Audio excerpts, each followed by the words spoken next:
Tuhan bersamamu. Inilah Injil Yesus Kristus menurut Matius. Pada suatu ketika, Yesus menyusuri pantai Danau Galilea, lalu naik sebuah bukit dan duduk di situ. Maka datanglah orang banyak berbondong-bondong kepadanya, membawa orang lumpuh, orang timpang, orang buta, orang bisu, dan banyak lagi yang lain. Lalu meletakkan mereka pada kaki Yesus, dan mereka semua disembuhkannya.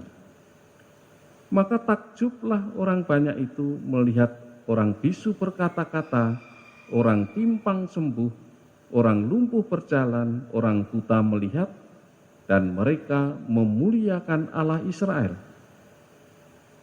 Lalu Yesus memanggil murid-muridnya dan berkata, "Hatiku tergerak oleh belas kasihan kepada orang banyak ini. Sudah 3 hari mereka mengikuti aku, dan mereka tidak mempunyai makanan.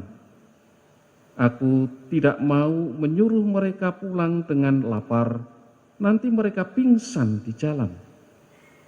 Para murid menyahut, "Bagaimana mungkin di tempat suci ini kita mendapat roti untuk mengenyangkan orang banyak yang begitu besar jumlahnya?" Kata Yesus kepada mereka, "Berapa roti ada padamu?" 7, jawab mereka. "Dan ada juga beberapa ikan kecil." Yesus lalu menyuruh orang banyak itu duduk di tanah. Sesudah itu ia mengambil ke-7 roti dan ikan-ikan itu. Ia mengucap syukur, membagi-bagi roti itu dan memberikannya kepada para murid. Lalu para murid membagikannya kepada orang banyak. Mereka semuanya makan sampai kenyang. Kemudian potongan-potongan roti yang sisa dikumpulkan 7 bakul penuh. Demikianlah Injil Tuhan.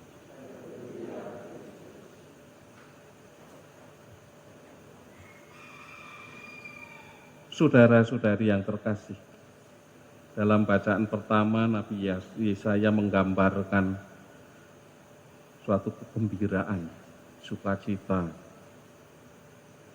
karena Allah telah meniadakan maut.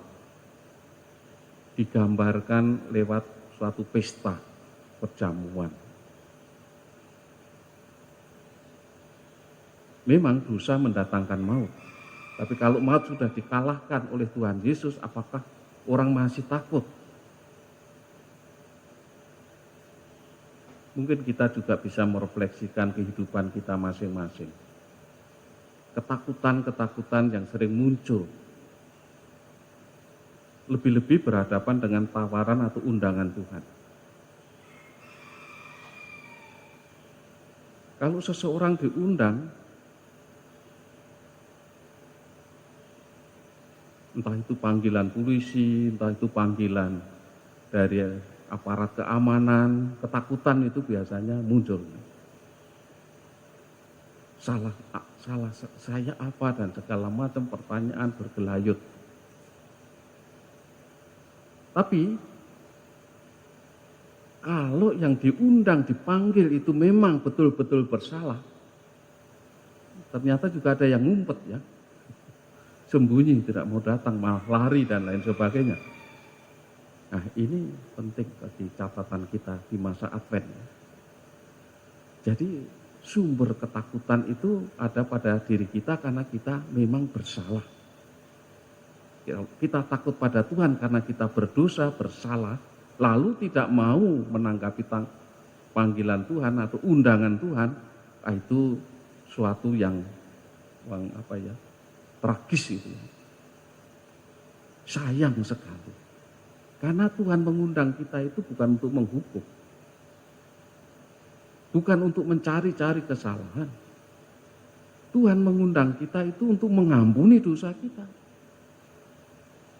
Dan kita mohon supaya juga dibebaskan dari hukuman dosa. Jadi kalau kita datang Tuhan mengampuni, kita mohon supaya dibebaskan dari dosa. Dari hukuman. Pembebasan Dari hukuman itu kan atas permintaan kita. Pengampunan memang datang dari Tuhan, tapi pembebasannya kita mesti mohon. Dan untuk itu kita harus menghadap. Memang kita orang berdosa, tapi jangan takut menghadap pada Tuhan sebagai orang berdosa. Karena banyak yang tadi dalam Injil yang sakit, timpang, bisu, tuli, segala macam di mata orang Yahudi mereka itu berdosa. Karena berdosa dia sakit, sakit sebagai hukuman atas dosa-dosanya. Tapi Yesus mau menyembuhkan. Artinya Yesus mau mengampuni dosa mereka. Bukan menghukum, justru mereka lalu diajak untuk bersukacita. Bahkan selanjutnya masih diberi makanan supaya tetap hidup. Jadi kita harus hilangkan, singkirkan prasangka yang tidak baik, yang negatif. Pengampunan itu dikira negatif. Wah, Tuhan mengampuni orang berdosa. Mesti orang berdosa itu dihukum. Itu kalau untuk orang lain, untuk diri sendiri. Kalau untuk saya ya diampuni. Ini juga pandangan salah. Untuk orang lain biarlah Tuhan menghukumnya dan segala macam. Tapi untuk diri sendiri jangan. Sama seperti kalau punya anak. Atau biar anak orang lain saja yang jadi imam, anak saya jangan. Kan?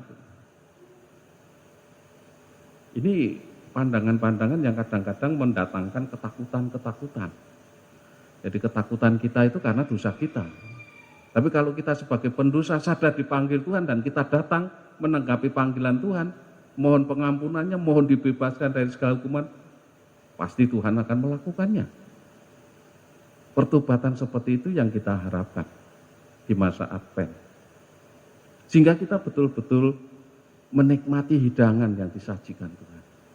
Sukacita yang melimpah. Kasih kerahiman Tuhan yang melimpah. Itu mesti harus kita alami, kita rasakan betul-betul. Sehingga apa? Hati kita tergerak. Karena Tuhan mengampuni itu untuk menggerakkan hati orang. Tuhan mengampuni orang dosa itu menggerakkan hati itu. Apalagi di zaman sekarang. Tidak ada mujizat itu roti yang 7 itu jadi untuk 5.000 orang atau apa, itu tidak akan ada sekarang. Mujizat zaman sekarang itu bagaimana hati orang tergerak untuk berbuat baik. Kalau nggak ada hati yang tergerak, nggak ada mujizat. Yesus pun digerakkan oleh belas kasihan. Hatinya tergerak oleh belas kasihan, maka bertindak. Jadi bukan pelipat gandaan roti. Kadang-kadang orang terkecoh di situ. Wah, ini tidak ada sesuatu yang menggemparkan, menghebohkan. Tuhan tidak hadir. Justru dalam Injil lain dikatakan roti dan ikan itu yang membawa anak. Nah ini. Rotinya anak, rotinya orang miskin, bekalnya orang miskin sebenarnya. Yang dilipat gandakan itu. Jadi kadang-kadang memang tidak masuk pikiran kita, tetapi itulah yang dibuat Tuhan dari yang kecil. Anak kecil saja dilibatkan untuk tergerak hatinya, memberikan roti dan ikannya, bekalnya. Padahal bekal orang miskin ini untuk dirinya sendiri saja belum tentu kenyang. Tapi dipersembahkan untuk Tuhan, biar Tuhan yang mengubahnya. Oleh karena itu di masa pandemi dan masa Advent ini marilah kita mohon kepada Tuhan supaya hati kita pun digerakkan oleh api cinta kasih Tuhan, Roh Kristus sendiri, supaya kita saling meneguhkan dalam kesetiakawanan kita sebagai pendosa dicintai Tuhan, tapi kita juga mau membahagiakan orang lain.